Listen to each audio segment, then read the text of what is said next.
My name is Yolanda Ferrell. I'm 32 years old, and I've spent 14 years as an Army combat medic. 3 weeks before the Pentagon pinned a silver star to my chest, I stood in my parents' kitchen in Millbrook, Ohio, holding 2 front-row seat cards in my hand, and I listened to my father tell me, "No battlefield ever prepared me for this. We will never stand beside you. You're this family's biggest shame." He slid the invitation back across the table like a bill he refused to pay. So I gave his seat, the one printed in gold letters, "Family of the Honoree," to my Aunt Ruth. A 61-year-old diner owner who has never once, in 24 years, missed a chance to show up for me. What the Pentagon did for her, live, in front of the entire country, none of my family saw coming. Neither did I. And 1 hour after the camera stopped rolling, my phone lit up with 49 missed calls from the people who spent my whole life telling me I wasn't worth the trip. This is the story of how I stopped paying rent on a seat that was never really mine. Welcome back to Behind the Closed Doors Revenge, where quiet people finally say the things that took years to say, and families learn what presence actually means. If stories like this tend to find you at the right time, drop a comment below and be sure to subscribe. To explain those 49 calls, I have to take you back to a kitchen table in Millbrook, Ohio, population just under 6,000, the kind of town where everybody waves and nobody actually looks at you. My father, Frank Ferrell, ran the family wood shop. Ferrell and Sons, 3rd generation, his name burned into the sign out front and his pride nailed to every board that left the building. At our table, Dad served the portions. Food, yes. But also worth. He decided who had earned what that day, and he announced it out loud, the way other fathers said grace before dinner. I was 8 years old the year I brought home an honor roll plaque with my name engraved on a little brass plate. I carried it into the kitchen like it was made of glass, both hands under it, walking slow so it wouldn't slip. Dad looked at it for maybe 2 seconds. Then he opened the bottom drawer of the hutch, set it inside, face down, and closed the drawer. "Girls who show off embarrass their fathers," he said, and went back to his coffee like nothing had happened at all. My mother, Carol, taught me the other half of that lesson without ever saying a word of it out loud. Clear the plates. Refill his cup. Keep your voice low and your grades high and your needs invisible. That was the curriculum in our house, and I was a straight-A student in it long before I ever brought home a report card. My little sister Brittany was 3 then, blonde, dimpled, and already the undisputed center of every room she wandered into. Dad called her the face of the family before she could spell her own name. Nobody ever called me the face of anything. I was the hands. Hands set the table. Hands fixed things. Hands, I learned early, could earn what a face was simply given for free. So I became useful. Straight A's I never bothered to mention at dinner, because mentioning them was showing off, and showing off cost you a drawer. Chores finished before anyone had to ask twice. I ran errands for the shop, kept the books by the time I was in high school, and I waited, the way kids wait for the day usefulness finally converts into love. I genuinely believed, for years, that if I was useful enough, eventually he would see me. It took 24 years and a war zone to teach me that particular math never, ever works. But back then, I still believed it, the way you believe in things you've never actually tested. 3 blocks from that kitchen, though, there was exactly one place in town where nobody made me earn a meal. That place was Ruthie's, a 12-stool diner on Main Street that smelled permanently of bacon grease and burnt sugar, and belonged to my Aunt Ruth, my mother's older sister. Every Saturday, I told my parents I was walking to the library. Every Saturday, I walked to Ruthie's instead, and nobody ever checked, because nobody was really keeping track of where the hands went on a Saturday. Ruth never once asked why an 8-year-old kept showing up alone on a bike too big for her. She just pointed to the corner stool, the one at the far end of the counter, closest to the pie case, and said the sentence I would end up carrying to the other side of the world with me. "Sit down. Eat. Your family." That was it. No chores first. No performance review before the food arrived. She let me count the change in the register at closing, taught me how to flip eggs without breaking a single yolk, and slid me slices of pie that never once appeared on any bill. Her husband Gene, a roofer with hands like cracked leather, called me the boss, and he meant it kindly every time. At Ruthie's, I wasn't the hands of anything. I was just Yolanda, and apparently that was enough, which confused me for years, honestly, because nowhere else in my life had that ever been true. There was one strange rule, though, that I didn't understand as a kid. Ruth never came to our house. My father never once said her name out loud. If she and Frank happened to pass each other outside church on a Sunday, the temperature on the sidewalk dropped 10 degrees, no exaggeration. Once, I asked her why. Ruth wiped the counter in slow, deliberate circles, looked at me for a long moment like she was deciding something, and said, "That's a story about your father, honey. Not about you." Then she cut me a bigger slice of pie, which is how Ruth ended every conversation she didn't want to finish. I didn't push. Kids can tell when a door is closed for their own protection, even if they can't explain how they know it. But I filed it away, the way I filed away everything in that town, the drawer with my plaque still face down in it, the corner stool that never asked for anything, the 2 different tables I ate at, and the 2 entirely different girls I was allowed to be at each one. Years later, one of those tables would follow me into a firefight on the other side of the planet. I promise you, I'm not exaggerating that. Hold on to it. In 2012, I turned 18, and I did what my father considered the single most disgraceful thing a Ferrell daughter had ever attempted. I enlisted in the United States Army. It wasn't rebellion. It was arithmetic. I wanted to work in medicine, and there was no college fund quietly waiting for the hands of the family. That money, if it existed at all, was earmarked for Brittany's future, the face of the family, whatever that future turned out to be. The Army would train me as a combat medic and help pay for school later. I laid it all out at that same kitchen table, calm and researched, a 17-year-old girl with a manila folder full of printouts and a plan. Dad didn't open the folder. He looked at me the way he looked at warped lumber that had come in on a bad delivery, like something already ruined that he had to figure out what to do with. "The Army is for men," he said, "and for families with nothing left to lose. A Ferrell daughter serves the family. Not strangers. You walk out that door in a uniform, you embarrass every man who's ever carried our name." Mom said no words at all, which in our house was also, unmistakably, an answer. The morning I shipped out, Dad took the truck to the shop early, on a Sunday, which told me everything about where I ranked against a slow week's inventory. Mom hugged me quick on the porch, pressed 2 folded 20s into my hand, then glanced nervously at the driveway and took one of them back. "Don't tell your father," she whispered. It took me years to understand she meant the 20 she'd given me, not the one she'd taken back. Love in that house always got taxed on the way out the door. It was Ruth who drove me to the recruiter's bus at 5 in the morning, in her diner apron, with a shoebox of oatmeal cookies riding on the seat between us. "For the other kids on the bus," she said, "because nobody should start something this big on an empty stomach." She hugged me at the curb like she was setting a bone, tight and sure and certain of exactly where the brake was. "You're not leaving family, Yola," she said into my hair. "You're taking it with you." I cried until we crossed into Kentucky. That shoebox turned out to be the first of hundreds that would follow me across 3 duty stations and 2 war zones over the next 14 years. And the allotment I set up 4 years later turned out to be the first of a very different kind of shipment, one that never came with a return address, and never once got acknowledged. Here's how a daughter becomes a bank. It starts with a roof. In 2016, I was 22, a sergeant with deployment pay finally saved up, when Mom called me crying because the roof over their bedroom had opened up like a zipper during a spring storm, and the shop was in one of its slow seasons again. So I did what the Army makes dangerously easy. I set up an allotment, an automatic transfer straight out of my paycheck, $1,500 a month. Just for a few months, Mom said. Nobody ever turned it off.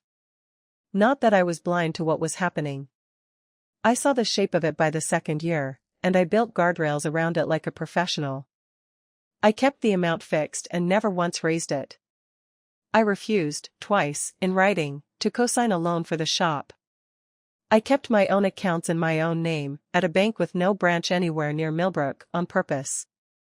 But I was deployed 3 times across 8 years, and you cannot manage a family from a cot 9 time zones away.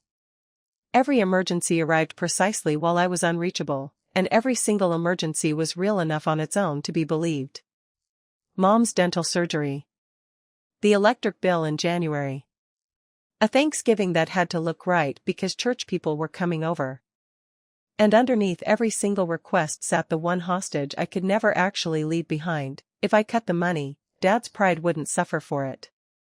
Mom would. Here is the detail I want you to sit with for a second, because it's the whole story in miniature. In 10 years of those transfers, no one, not once, said thank you. You don't thank a debt for making its scheduled payment. One sleepless night on my 3rd deployment, I sat in a plywood bunk with a notebook balanced on my knee and finally did the math I'd been avoiding. $1,500 a month. 12 months a year. 10 years running. $180,000. I stared at that number for a long time under a headlamp that was starting to flicker. Then I closed the notebook and never opened it again, because the next morning I had a convoy briefing at 0500, and grief has terrible timing in a war zone. It waits for absolutely no one. And the convoy is where this story actually begins, if I'm honest with you. I won't give you the movie version, because it wasn't a movie. It was a Tuesday.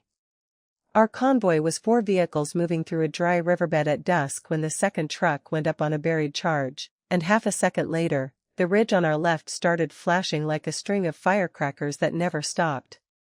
What I remember most clearly is my checklist, because a medic under fire either becomes her checklist or she becomes useless, and there's no in-between space to hide in. Vehicle 2, burning. 2 soldiers inside. I remember running bent low with rounds snapping past me like wasps, and thinking, absurdly, of a corner stool in Ohio. Sit down. Eat. Your family. That is genuinely where my brain went looking for cover when there was nowhere real to go. I got Ramirez out first, dragged him by his gear straps because you drag, you don't lift, not with that much weight and that little time. Then I went back into the smoke for Specialist Dale Hutchins, 19 years old, 40 pounds heavier than me with all his gear on. Tourniquet high and tight. Moved to the next one. There were 4 wounded total, and for 11 minutes, until the gunships finally arrived overhead, I was the only medic standing in that riverbed. Hutchins kept trying to close his eyes on me, so I made him talk, because talking men are breathing men. Tell me about your mom, I said, packing the wound in his thigh with both hands, elbow deep in a job I'd trained 1,000 hours for. She makes good cookies, he mumbled. Mine sends some. I'll get you a box. He actually laughed at that, which is exactly what I needed from him in that moment, because laughing men are breathing men, and breathing men make it to the helicopter. All 4 made it. All 4 went home to their families eventually. My commander wrote it up, and somewhere far above my pay grade, a piece of paperwork began the long, slow crawl through the machinery of the United States Army. That was 2023. I was 29. I called Ruth from the first working phone I could get my hands on, just to hear the diner humming in the background. I didn't tell my parents anything about that night. There was no bill attached to it, so I already knew they wouldn't ask. That sounds bitter. It isn't. It's just data. 10 years of transfers had taught me exactly which parts of my life my family could see, and a dry riverbed wasn't one of them. What I didn't know yet was that the paperwork crawling through the army would take 3 full years to land. And when it finally did land, it would blow the doors clean off both of my tables, the one in Millbrook, and the one in the Pentagon. In the spring of 2026, my command sergeant major, a compact fireplug of a man named Alvarez, called me into his office at Fort Campbell and made me stand at ease twice, because I didn't do it right the first time, too braced for bad news. The award had been approved at the highest level. The Silver Star. 3rd highest decoration for valor this country gives out, and rare enough for a woman that the total number since World War II barely fills a single long lunch table. The company found out by lunchtime. Soldiers I'd never personally treated were shaking my hand in the chow line by dinner. That evening, I sat alone in my truck in the parking lot for 20 minutes, working up the courage to do something that scared me more than the riverbed ever had. I called home. Mom answered on the third ring, and I told her as simply as I could.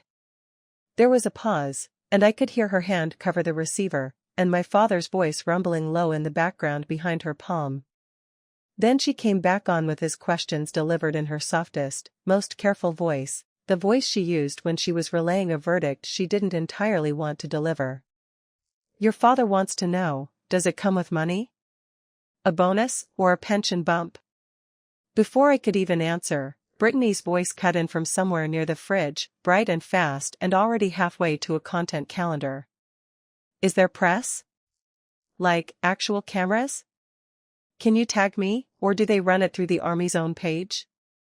And then Mom again, apologetic, relaying one more line from the room behind her. Daddy wants to know if there are VIP invitations. He'd like to bring Mr. Hendricks from the church board.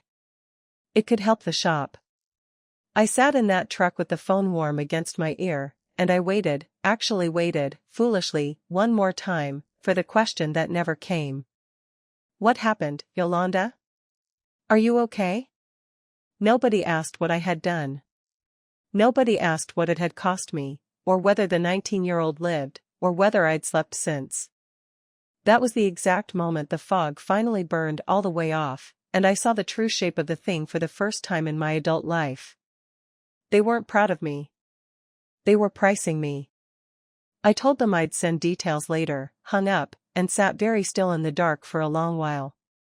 Then I did something I'd been avoiding for 3 straight years.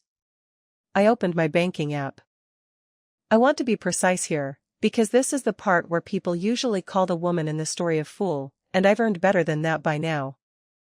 I keep records the way I pack an aid bag, obsessively. That night, I finally added up what the last 3 years of emergencies had done to my house fund, the account I'd been quietly building since I made Sergeant First Class, the one earmarked for a small farmhouse with a porch swing at the end of a gravel drive somewhere quiet. The goal was $60,000 for a down payment. The actual balance was $19,000. The difference had names attached, if you knew where to look.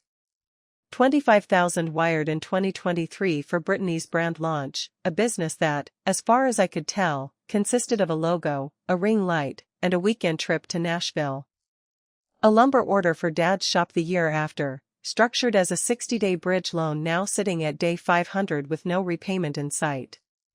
Smaller cuts too, dozens of them, every one asked for out loud, promised back out loud, and dissolved with the same shrug.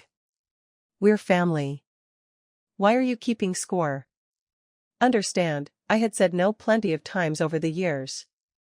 The no just never held, because every request arrived prepackaged with my mother's health, or a holiday deadline, or landed the week I was wheels up and physically couldn't argue it face to face. Distance is a tax collector, and my family had learned to bill me exactly when I was least equipped to dispute the charge. And here's the confession that actually matters, the part I'm least proud of. Even that night, staring at $19,000 and a full decade of receipts laid out in a spreadsheet, I was still planning to fly them all out to Washington for the ceremony. Business class for Dad, because of his back. A hotel with a pool, because Brittany liked to post from pools. I sat there planning it in real detail, and I heard Ruth's voice in my head the exact same way I'd heard it in the riverbed. Hope is the last bill you stop paying. I closed the app. The invitations were already at the printer. What I did with them once they arrived would depend entirely on one last trip home, one I hadn't fully decided the shape of yet. Brittany video called me the following Sunday from a kitchen that had clearly been renovated with money I recognized down to the cabinet pulls. My sister was 27, had 12,000 followers, and referred to them, without a hint of irony, as her community. She'd already built out what she called a full content plan for my ceremony before I'd even confirmed a date with her. She held her phone close to her face and scrolled through it for me, an outfit reveal, a getting ready reel, a caption she read out loud in her practiced brand voice. Behind every hero is the family that built her, which was, word for word, the exact opposite of my actual autobiography. Then came the ask. So you'll get my videographer cleared into the venue, right? It's the Pentagon, so I figure you have pull now.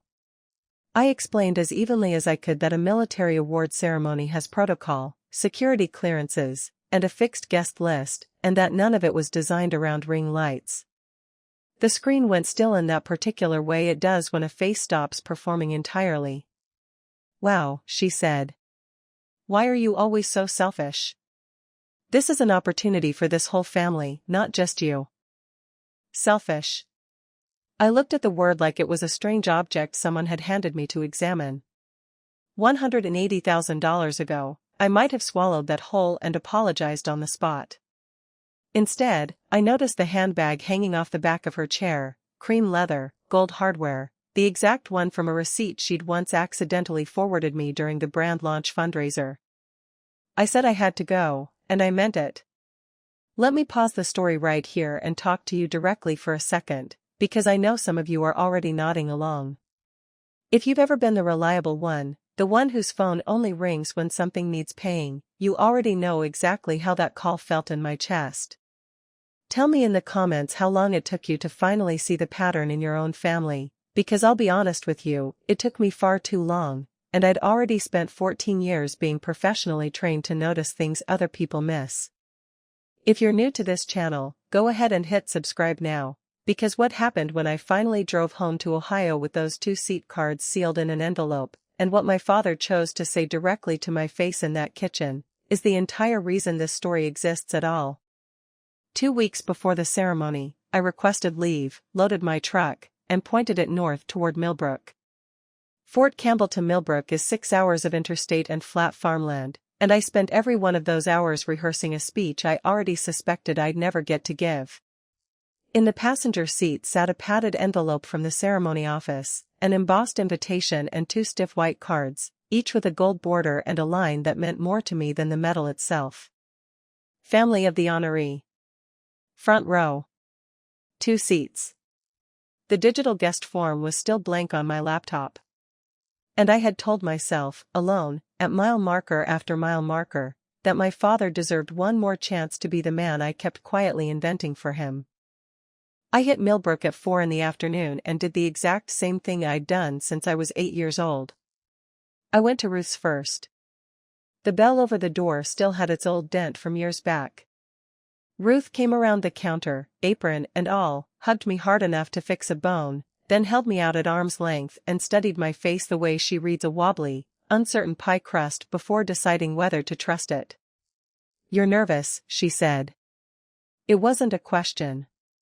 "I'm fine," I said, which was, of course, a lie we both let stand. She pointed at the corner stool, and I sat, and she didn't say anything else, because she already knew where I was headed after the coffee. On the wall behind the register, where a health inspection certificate used to hang, there was now a crowded corkboard of photographs, soldiers, dozens of them, in dust and helmets, holding cookies and handwritten letters. My platoon. Her kids, she called them. Then I drove the last 3 miles to my parents' house, the envelope riding on the seat beside me like a passenger who wouldn't talk. Dad's truck was in the driveway. The porch light was off.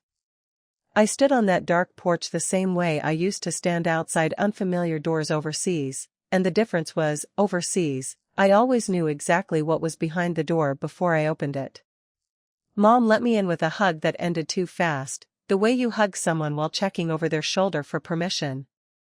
Dad was at the kitchen table with his reading glasses on, a stack of envelopes in front of him, and I recognized the top one immediately, red stamped, the electric bill, because he made sure I could see it from the doorway. He always laid the table before a negotiation.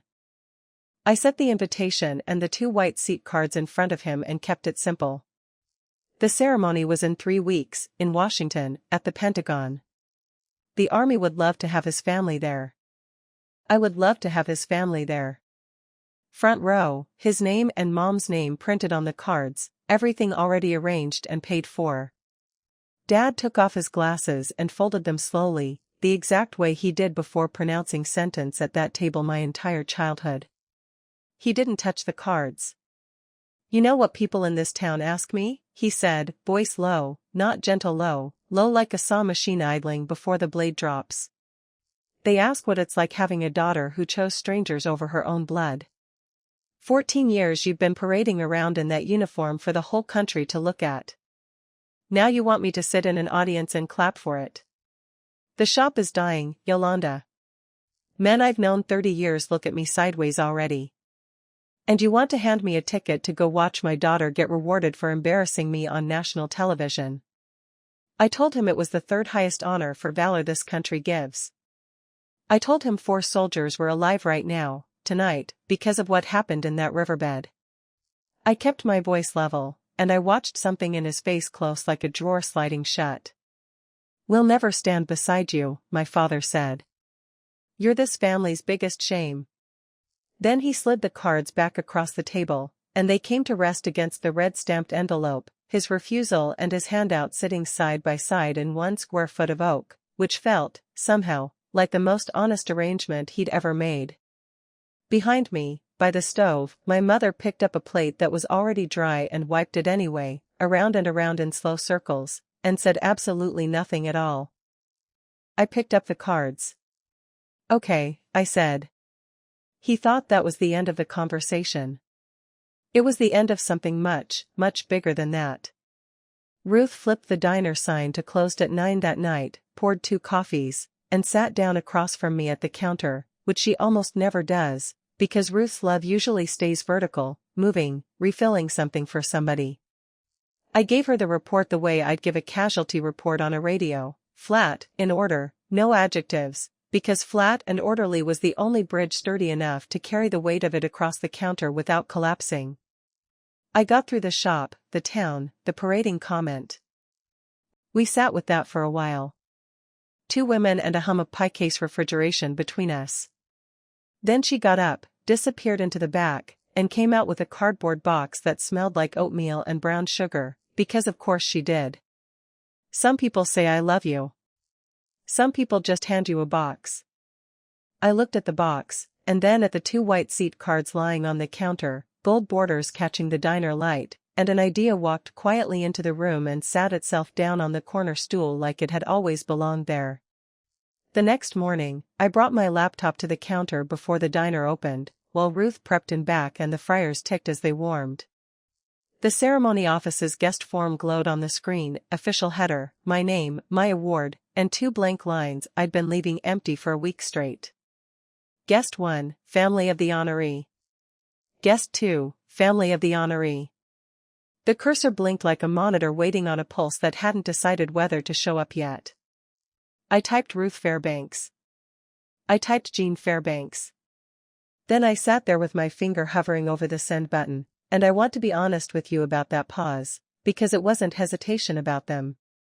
It was the very last muscle memory of a training that started when I was 8 years old, the old reflex insisting those 2 lines belonged, by right, to the man who wouldn't fill them.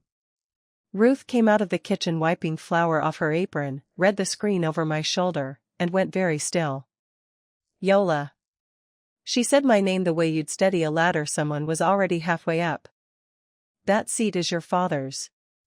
I looked up at this woman who smelled like coffee and butter, who had driven me to a bus at 5 in the morning, who had mailed love and shoeboxes to a war zone for 14 straight years without once being asked to, and I heard my own voice come out steadier than it had any right to be. "No," I said. "That seat belongs to my family." I pressed send. The form made its little chime, cheerful, bureaucratic, absolutely no idea what it had just carried across the wire. Filling in 2 lines takes about 4 seconds. Unlearning 24 years of training takes considerably longer. I had 3 weeks left. And as it turned out, the hardest test still wasn't behind me. Because the army processes forms quietly, but a small town processes news very, very loudly. First, though, I had to get one stubborn diner owner to actually say yes to her own invitation. Ruth fought me for 2 full days. Not loudly, Ruth doesn't do loud. She did it sideways, sliding pie toward the problem instead of facing it head-on. It's a family seat, honey. Your mother will grieve it. Take one of your soldier friends instead. Take Jean's arm off my hands.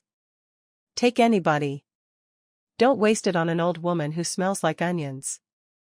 On the second night, I stopped arguing back and just told her a story I'd never told a single soul in Millbrook: the riverbed, the burning truck, the 11 minutes, and the part I'd kept back even from the army psychologist, that in the middle of it, under all that noise, the voice my brain reached for wasn't a drill sergeant's, and it wasn't my mother's. It was hers. Sit down. Eat. Your family. That's what I heard, Aunt Ruth, over the top of machine gun fire. So don't you dare tell me you don't belong in that row. Ruth stood there holding a dish towel, and for the very first time in my entire life, I watched her genuinely not know what to do with her hands. Then she sat down slowly on the corner stool, my stool, and said, "Quiet, you don't owe anybody for loving you. That's not how love works. That's how bills work." She looked up at me directly. Your father never learned the difference. I'll be damned if I let you pay one more invoice on my behalf. Which, in Ruth language, was a yes. She had conditions, of course. She would wear the blue dress from her own wedding, 39 years old and still hanging in plastic in the closet. And Jean had to get an actual haircut, no more kitchen scissors. Jean, for his part, got out the stepladder that week and took the whole corkboard of soldier photographs down off the wall, careful as stained glass. The kids are coming too, he said. That night my phone lit up on the diner counter and buzzed itself in a slow half-circle across the formica. A text from Brittany, all capitals where it counted. "Mom says you invited Aunt Ruth. Have you lost your mind?" What followed was 2 weeks of a very specific kind of warfare, the kind with no artillery and no fingerprints anywhere on it. Brittany carpet-bombed my phone. "You're humiliating us. Dad is devastated." Which was interesting, since devastated men rarely need their outrage relayed secondhand by a daughter holding a ring light. Then came the flying monkeys, which is what medics in group therapy call them. Except in Millbrook, they arrive wearing casserole energy. A text from Mrs. Kowalski on the church board: "Honey, families forgive." A voicemail from my old Sunday school teacher about honoring thy father, with a little sigh at the end, aimed like a slow arrow. And threaded through every single day of it, my mother's calls, which were the only ones that actually cost me sleep. Mom never once defended what Dad had said. She never even mentioned what Dad had said, which was its own kind of statement if you were paying attention.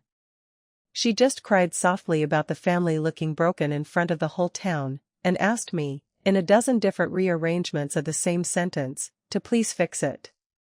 Notice the shape of that, because I want you to sit with it the way I had to. Not one single person, in 2 full weeks, asked my father to take back the sentence he'd said directly to my face. The entire system, church ladies, my sister, my own mother, organized itself around exactly one goal: getting the injured party to absorb the injury quietly, the way it always had before. 10 years ago, that machine would have worked on me. It had worked, without fail, every single time before this. But something had shifted the exact day I pressed send on that form. Some load-bearing wall of guilt had quietly come down inside me, and their calls started hitting open air where the leverage used to be. I answered Mom kindly every time she called. I did not restart the money. I did not withdraw the invitation. Boundaries, it turns out, only feel like cruelty to the people who were billing you for the absence of them. Then, 10 days out from the ceremony, an official envelope showed up at my company mailroom at Fort Campbell, and the entire size of this story changed overnight. The envelope came with a follow-up visit from Captain Reyes, a public affairs officer with a tablet and the energy of a woman planning a polite invasion. "A silver star on a woman," she said, "is nearly a once-in-a-generation event for the press office." The ceremony had been moved to a larger auditorium. It would be streamed live on the Army's official channels. 2 national networks had requested credentials, and a wire service was sending a photographer. You'll also deliver remarks, she said, swiping through her tablet. 2 to 3 minutes. Honorees. I heard maybe half of what she said after that, because my brain had snagged on one word and dragged it around like a dog with a sock. Live. Millions of eyes, and among them, inevitably, all of Millbrook. Whoever sat in that front row was going to sit there in front of the entire country, and the 2 names on those cards were already locked into a Pentagon database I couldn't reach anymore. I hadn't planned for that scale. I'd filled out that form for an audience of 1, myself. Then Reyes scrolled down to my guest manifest to confirm the spellings for the programs, and stopped, and a small, unprofessional smile got loose on her face before she could catch it. Fairbanks, Ruth, she read out loud. Huh. So you're the niece. I asked her what that meant. The smile went back under regulation immediately. You'll find out at the ceremony, Sergeant. I'd hate to spoil it, and honestly, I don't have the full details myself anyway. She stood, shook my hand, and left me alone in that briefing room with 2 mysteries where I'd walked in with only one. What I didn't know yet was that this particular mystery had my own handwriting all over it, from 5 months earlier, long before the invitation, long before the kitchen, before any of it. Let me take you there. 5 months before all of this, on an ordinary Thursday, another one of Ruth's boxes had arrived at the company, oatmeal cookies layered in wax paper, plus her usual bundle of handwritten letters, each one addressed to a specific soldier by name. She got the names from me, but only the ones I flagged for her personally.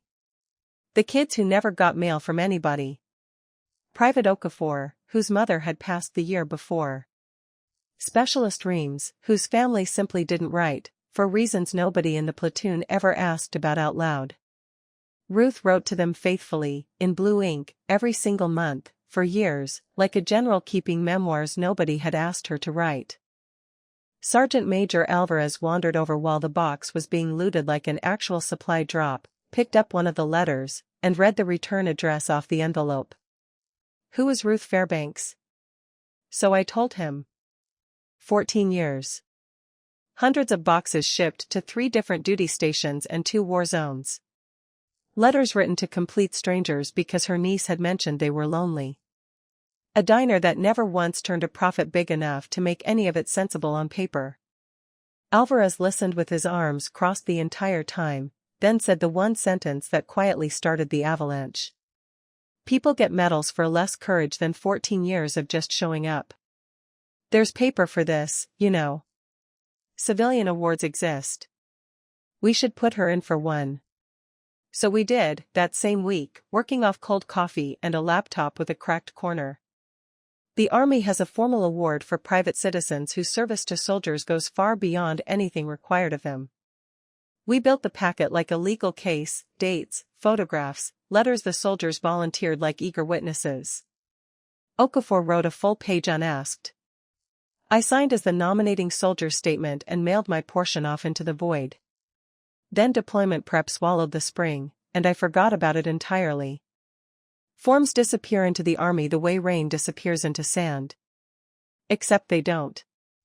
Somewhere between Kentucky and the Pentagon, my quiet little packet had grown legs, and apparently a security classification to go with them. 1 week before the ceremony, on a gray Tuesday afternoon at Fort Campbell, I closed out the old accounts of my entire life in roughly the time it takes to get an oil change. 3 stops. 3 signatures. Efficient, the way endings rarely are in real life. First, the finance office, where a board specialist asked me twice, per procedure, whether I was sure I wanted to terminate the allotment I'd carried for 10 straight years. $1,500 a month, cancelled, effective immediately. Sure as I'd ever been about anything, I said, and signed. Second, the personnel office, and this one mattered more than the money. The Army keeps a document called a DD Form 93, Record of Emergency Data. It's the paper that decides whose door gets the knock, whose name gets spoken first, who the Army officially treats as your people. My parents had been listed on mine since I was 18. I sat at a cubicle under buzzing fluorescent light and changed it. Person to be notified, Ruth Fairbanks. Relationship, family. The clerk didn't blink, didn't ask a single follow-up question. The Army doesn't require you to justify your own family, which puts it one full step ahead of Millbrook, Ohio, in that particular regard. Third, the final guest manifest, confirmed and locked for good. Fairbanks, Ruth. Fairbanks, Jean. I initialed the boxes the same way I close out a treatment log after a shift, and somewhere inside me, a wound I'd been quietly packing for 24 years finally took its last stitch. Walking back to my truck across the gravel lot, I thought, if I died tomorrow, the Army would now knock on the door of the person who would actually cry. There are worse working definitions of family than that, and I'd spent my entire life, up to that point, living inside a much worse one without ever questioning the arrangement. 2 days later, the $1,500 did not arrive in my father's account for the first time in 10 years. And that, of all the things that could have done it, is what finally made my family reach out about something other than money. Sort of. You'll see exactly what I mean by that in a minute. Here's the part you could set a watch by. My father, proud man that he is, said absolutely nothing about the missing allotment. Pride is a strange accountant, it writes off its losses silently, in the dark, where nobody can audit the entry. But that same week, Mr. Hendricks from the church board, whose nephew happens to serve at the Pentagon, stood up at a men's breakfast and announced that Millbrook's own Yolanda Ferrell was receiving the Silver Star on national television, at a ceremony important enough that his nephew's entire office had been talking about it for a week. And Millbrook did exactly what small towns do. It turned all at once, like a flock of starlings changing direction in the sky. The grocery store hung a flag. The paper called the shop for a comment. Overnight, the daughter who'd allegedly embarrassed every man named Ferrell became the family's crown jewel. My parents found themselves congratulated on every sidewalk for a ceremony the whole town assumed they'd be attending. Front row. Naturally. Then Brittany called, and I let it go to voicemail twice before I finally picked up, just to hear what the new weather sounded like. Her voice had changed a full 180 degrees. Sugar all the way through, no static underneath at all. Hey, so we've all been thinking, this fighting is silly. Family is family. Everyone's so proud of you, y'all. Dad's been telling everybody. A pause, and then the actual call underneath the call finally surfaced. So it's live streamed, right? Like, officially? What's the audience for something like that? I stood in my own kitchen listening to my sister audition affection in real time, and I understood something with total, crystalline clarity. I hadn't changed one bit in their eyes. I had never changed. Only my price had. Shame was simply the rate they charged me when I wasn't worth anything to them yet. And now that I suddenly was, the rate adjusted automatically, the way gas prices climb before a holiday weekend. I told her the guest list was already locked, wished her a good night, and hung up while she was still mid-sentence. Notice the timing here, please, because it matters. Not one phone call when the money actually stopped. The cameras showed up, and suddenly I was family again, overnight, no questions asked. If somebody in your life only appears the moment there's something to collect, you are not crazy for seeing that pattern clearly. And you are not cruel for finally saying it out loud, to them or to anyone else.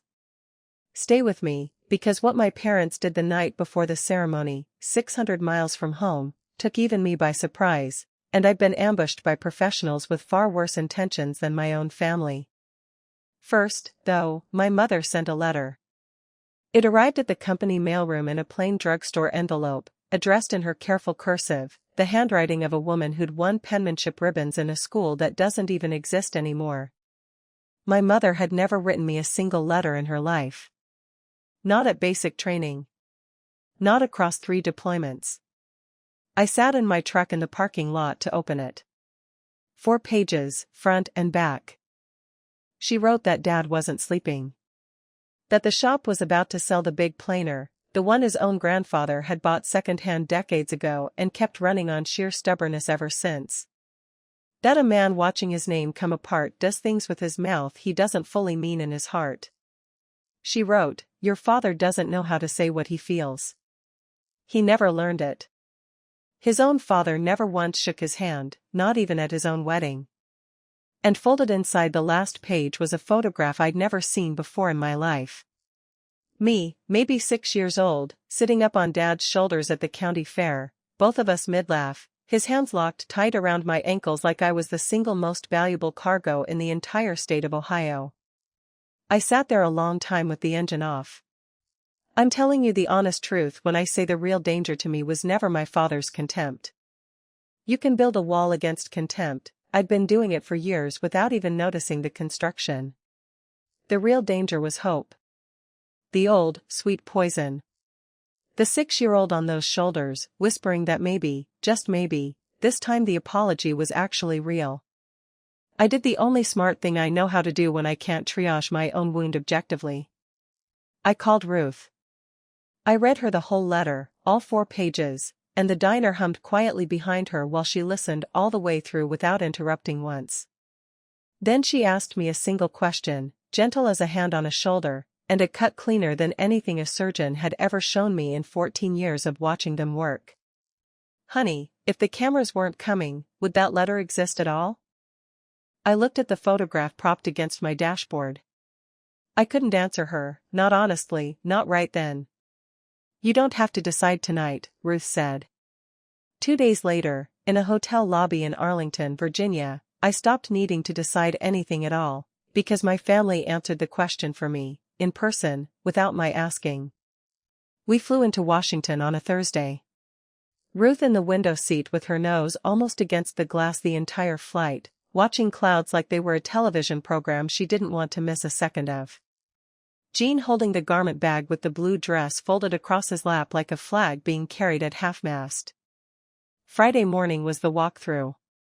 A protocol officer led us through the Pentagon's corridors, and I watched my aunt, who has poured coffee for 40 years without a single day of formal training in anything else, walk past oil paintings of generals with her chin up and her purse clamped under one arm like a sidearm she wasn't planning to need but wasn't leaving behind either. In the auditorium, the front row was already dressed for the occasion. White cards on 2 chairs, gold borders, black letters. Fairbanks, Ruth. Family of the honoree. Fairbanks, Jean. Family of the honoree. Ruth stopped in front of her chair and touched the card with 2 fingers, the way you'd touch something behind glass in a museum you weren't sure you were allowed near. Then she looked at me, and didn't say anything at all, and neither did I, because some transactions between 2 people are simply too large for the currency of words to cover. That evening, back at the hotel, I pressed my dress uniform, checked the ribbon rack twice out of habit, and stood in front of the mirror in the quiet of the room. Tomorrow, the whole country. I said Ruth's sentence out loud to my own reflection, you don't owe anybody for loving you, and rode the elevator down to meet everyone for dinner. The doors opened on the lobby, and there, between the fake potted palms and the reception desk, stood my father in his good church suit. My mother, clutching her purse with both hands. My sister, already holding her phone at chest height, the way a nervous soldier holds a weapon on patrol, 600 miles from Millbrook and clearly out of her element. No call ahead. No warning text. No invitation extended by anyone. Dad had his good coat draped over one arm and his jaw set in a way I recognized instantly from 100 lumber deals negotiated on the shop floor over the years. My father had not flown to Washington to watch me receive the Silver Star. My father had flown to Washington to close a deal. To his credit, or something close enough to it, he opened kindly. Kindest he'd sounded in years, maybe decades, and I caught myself recording that fact automatically, the way a medic records vitals without quite trusting them at first glance. He said a family should be together tomorrow, of all days. That all this fighting, playing out in front of the whole country, was beneath every one of us. That they were here now, finally, so let's fix it, Yolanda. Let's just fix it. For 3 full seconds, I'll be honest with you, the 6-year-old on his shoulders believed every word of it, and my chest did something complicated and painful. Then he kept talking, and the deal points started arriving in careful order, smooth and clearly rehearsed on the plane ride over, and I realized, with a cold clarity, that I wasn't standing in a reunion. I was standing in a closing. He'd sit front row, he said, and tell the reporters afterward that he always knew his daughter had it in her. The whole town would finally see the Ferrells whole again, together, united.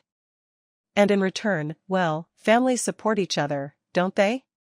The monthly help would need to start back up, naturally, times being what they were.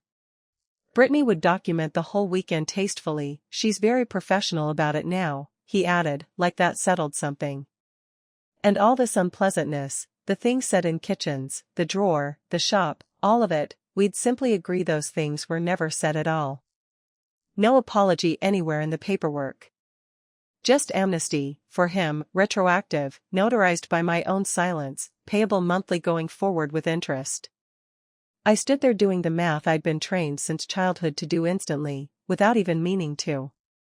And then something happened that I genuinely did not expect. His voice cracked. 10 seconds, no longer. The shop's gone, Yolanda. Or close enough to it. Third generation, and it dies with me. Monday morning, every man at that coffee counter is going to know it. For those 10 seconds, his shoulders came down off their scaffolding, and I saw him plain, maybe for the first time in my life. A 63-year-old man drowning quietly in a town-sized aquarium, raised by a father who never once shook his hand, terrified of being seen exactly as small as he felt inside. I want you to know I saw that clearly. It matters to me that I did, and that I didn't harden completely into what he was. My hand even moved an inch toward his sleeve without my permission. And then he caught himself. Hated, visibly, that I'd witnessed it at all. You could watch the hatred of that moment move across his face like a cloud's shadow crossing a field, and the scaffolding went right back up, and he closed the way he always closed a negotiation that wasn't going his way. You owe this family that much. There it was. The word "oh." The whole cathedral of my childhood, rebuilt in a single syllable, in a hotel lobby, under fake palm trees. My mother was watching me, silent. Brittany's phone was already recording, red light glowing steady. And everything went very quiet inside my head, the way it does right before you make a decision your body already made minutes ago without consulting you. Here is what nobody ever tells you about the moment you've rehearsed your entire life in your head. It doesn't feel like fireworks when it finally arrives. It feels like triage, cold, clean, quiet, the noise dropping away so you can see what's survivable and what isn't. In front of me stood everything I had ever wanted, laid out plainly and priced. My father, front row, telling cameras he was proud of me. The town watching the Ferrells stand together, finally, publicly. 24 years of hunger, and here was the meal, hot, on the table. All I had to do was resume the payments, hand my sister the footage rights to my own life, and sign the amnesty in silence. I looked at my mother's hopeful, exhausted face. I looked at Brittany's lens, patient and waiting. I looked at my father, and I asked him one single question, and I kept my voice as level as a bubble in a carpenter's level, which is the only inheritance of his I've ever actually chosen to use. If there were no cameras tomorrow, Dad, would you be standing in this lobby right now?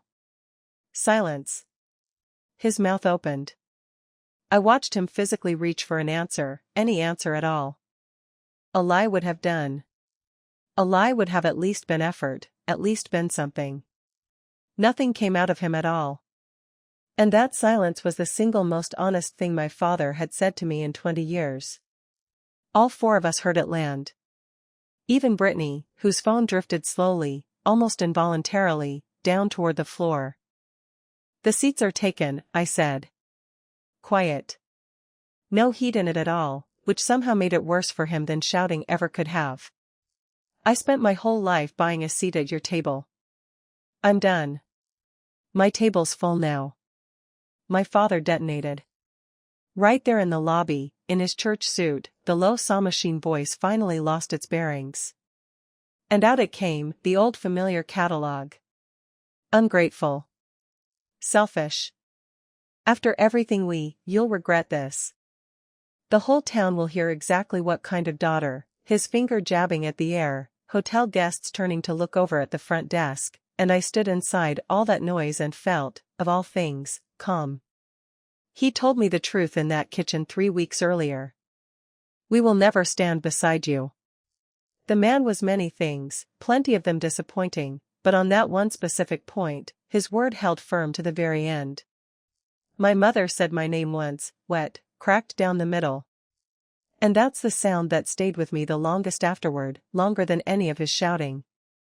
I think I stepped backward into the elevator without fully deciding to. The doors closed on my father mid-sentence, on my mother's face, on the small red recording light still glowing in my sister's hand. I rode up alone, hands folded in front of me the way I stand at a memorial service, watching the floor numbers climb. Floor 12, the single most expensive button I've ever pressed in my entire life, and worth every cent of it. I slept better that night than I had any right to, and I woke before my alarm to a text from Jean. A photo of Ruth at the hotel ironing board, pressing the blue dress at 6 in the morning, with the caption, "She's been up since 4. Boss." The auditorium the next day smelled like fresh program paper and floor polish.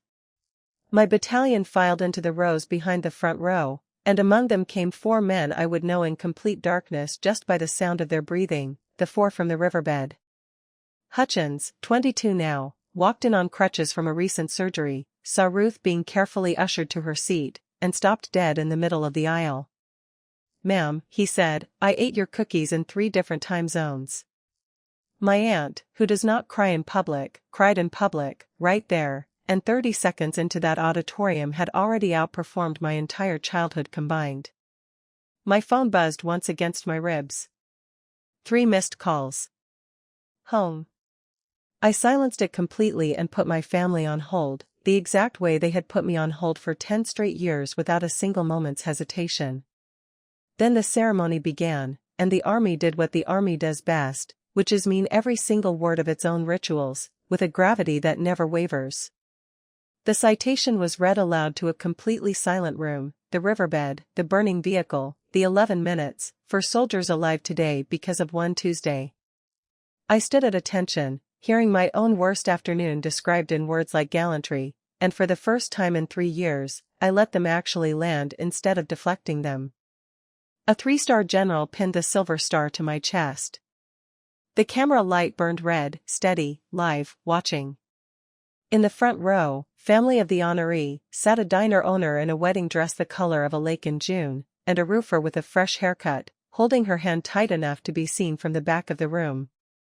The applause came in waves, and as it finally settled, the master of ceremonies leaned into the podium microphone and said the sentence Captain Reyes had apparently been smiling about for 2 full weeks. Ladies and gentlemen, before we conclude, there is one additional item not printed in your program today. A door stage left opened, and the Undersecretary of the Army walked out carrying a leather folder. I watched confusion travel across the auditorium in a slow wave until it reached the front row and stopped cold at my aunt, who had gone absolutely still, the exact way rabbits and honest people both do when a spotlight suddenly finds them without warning. The Undersecretary read from the folder. For 14 years of extraordinary voluntary service to the soldiers of the United States Army. For hundreds of care packages shipped at personal expense to 3 duty stations and 2 combat zones. For years of handwritten correspondence with soldiers who had no one else at home to write to them, letters credited, in multiple sworn testimonies, with sustaining morale in the field, and in one written testimony, with sustaining a young soldier's will to remain in the fight for his own life. The Department of the Army, he said, hereby awards the Outstanding Civilian Service Medal to Mrs. Ruth Fairbanks, of Millbrook, Ohio. I watched my aunt turn to Jean and whisper, "What?" Not really a question at all. Just the entire English language failing her all at once, mid-sentence. 2 soldiers appeared at the end of her row to escort her up, and Ruth Fairbanks rose in her blue wedding dress, gripped the handrail, and climbed the stage steps into the lights of a live national broadcast, one careful step at a time, chin high the whole way up. And the auditorium stood up. All of it, at once. The battalion, the brass, the press riser full of reporters who'd stopped typing to watch, a rolling thunder of seats flipping up and boots hitting hardwood floor in unison. I stood at attention on that stage with the metal still burning cool against my chest and my father's sentence still ringing somewhere deep in my skull, transformed now into something else entirely. "We'll never stand beside you." "Maybe not, Dad." Everyone else in that room just did, without being asked twice. They pinned the metal below her collarbone with hands that were clearly trying not to shake on her behalf. Then the undersecretary presented her with something else entirely, a walnut case, and inside it, a flag folded into a tight, crisp triangle. He explained to the cameras that it had flown over the Pentagon at sunrise that very morning, in her honor, on behalf of a grateful army. When it was finally my turn at the podium for remarks, I said several things I don't fully remember now, and one thing I do remember clearly, because I'd written it at the diner counter weeks earlier and carried it folded in my breast pocket the whole flight over. I looked at the front row and said, "I'm told courage runs in families. Mine ran a diner in Ohio." The camera found Ruth laughing and crying at the exact same time, holding that folded flag the way I hold a stretcher, like the whole entire point of having hands in the first place. There was a reception afterward, cake and coffee and a room full of generals, where I watched a 2-star general wait patiently in line just to meet my aunt, who by then had fully adopted the entire United States Army as her honorary nephews. My phone stayed dark the whole time, silenced since morning. It was Ruth, queen of noticing everything, who finally nodded at my pocket and said, "Go on, honey. Look at it. Then put it away and come eat some cake." The camera found Ruth laughing and crying at the exact same time, holding that folded flag the way I hold a stretcher, like the whole entire point of having hands in the first place. There was a reception afterward, cake and coffee and a room full of generals, where I watched a 2-star general wait patiently in line just to meet my aunt, who by then had fully adopted the entire United States Army as her honorary nephews. My phone stayed dark the whole time, silenced since morning. It was Ruth, queen of noticing everything, who finally nodded at my pocket and said, "Go on, honey. Look at it. Then put it away and come eat some cake." I stepped out into the corridor and turned the screen over. 49 missed calls. 17 from Dad. 21 from Mom. 11 from Brittany. Plus a stack of texts scrolling up off the top of the screen faster than I could read them. It had taken about an hour, I'd learn later, for the clip to reach the Millbrook Community Facebook group, and from there the whole town had watched it happen in real time, together. The diner lady, up on the Pentagon stage. The standing ovation. The words "family" of the honoree in gold letters on 2 front row chairs, broadcast on national television, with the whole town already knowing exactly whose names weren't on those cards, and knowing, from 2 solid weeks of my parents graciously accepting sidewalk congratulations, exactly where the Ferrells had let everyone believe they'd be sitting that day. I listened to 3 of the voicemails standing under a marble portrait of some long-dead Secretary of War. Brittany shrieking about damage control, "Everyone is asking why Mom and Dad weren't there, Hendrix pulled out of the shop deal, you have to post something, fix this." Dad starting in with the shop floor machine voice, "Do you have any idea what you've done to this family?" And then, mid-sentence, stopping cold. A long breath caught in the static. And then the message simply ending, which, from my father, was practically a soliloquy. And then Mom, last one in the queue, almost a whisper, like she'd taken the phone into the pantry to make the call in private. "I watched it, Yolanda. Ruth looked beautiful. You looked like yourself." Click. I stood in that marble corridor and understood I was holding the entire story of my family in the palm of one hand. 49 calls, and not one of them had come in after the citation itself, after the part where they read out loud, to the whole country, exactly what their daughter had done in a riverbed. 3 calls had come that morning, still litigating the lobby fight. The other 46 arrived only once the town started watching, live, together. I didn't post anything in response. I didn't correct anyone's version of events. Silence isn't a weapon, whatever my sister has convinced herself of by now. It's just what a settled account sounds like from the outside. I typed exactly 1 text, to exactly 1 person. "Mom, my door isn't locked. But it isn't an ATM anymore, and it never will be again. You know where I am. Then I turned the phone off completely, walked back into the reception, and ate cake with my actual family. Through the doors, I could see Ruth in her blue dress, half asleep on her feet from exhaustion and joy in equal measure, still holding that flag with both hands like she'd never once considered setting it down. Months have passed since that day. Here's where everything actually landed, and I'll keep it honest with you, because tidy endings are strictly for people who weren't actually there. The flag flies framed on the wall at Ruth's diner now. Walnut case open, metal displayed beside it, right next to the corkboard of soldier photographs. Jean rehung the whole board with 2 extra nails, for growth, he said, already planning for more. The local paper ran a story, and now on Saturdays there's a line out the door of people 2 counties over who call it, simply, the diner the army thanked. Jean built one more thing that spring, too, a hand-carved sign over the corner booth. Family table, reserved for whoever shows up.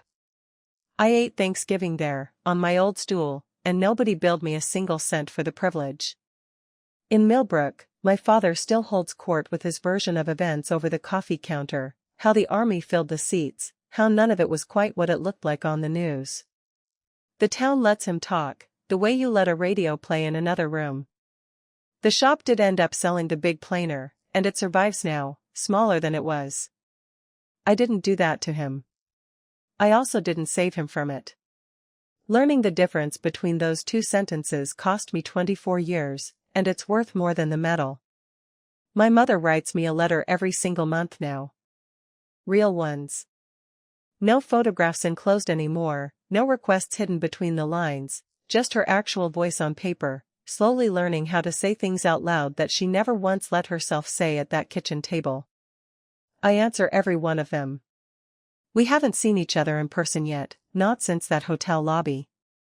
Her door and mine are both unlocked, technically, and I've finally stopped being the only one responsible for doing all the walking between them. Brittany rebranded within the month. There's a video series now about healing from family estrangement, filmed in a kitchen my money renovated. I muted her account. I didn't block it entirely, a medic leaves the airway open, even when she'd rather not. The allotment money, the $1,500 a month that bought a decade of silence, goes into the house fund now instead, and it crossed $30,000 last week, on its way back up to 60. There's a farmhouse 20 minutes from Fort Campbell that I drive past most Sundays, with a porch that would fit a swing exactly the right size. And for the first time in my entire adult life, every single dollar aimed at that porch actually stays aimed at it, all the way there.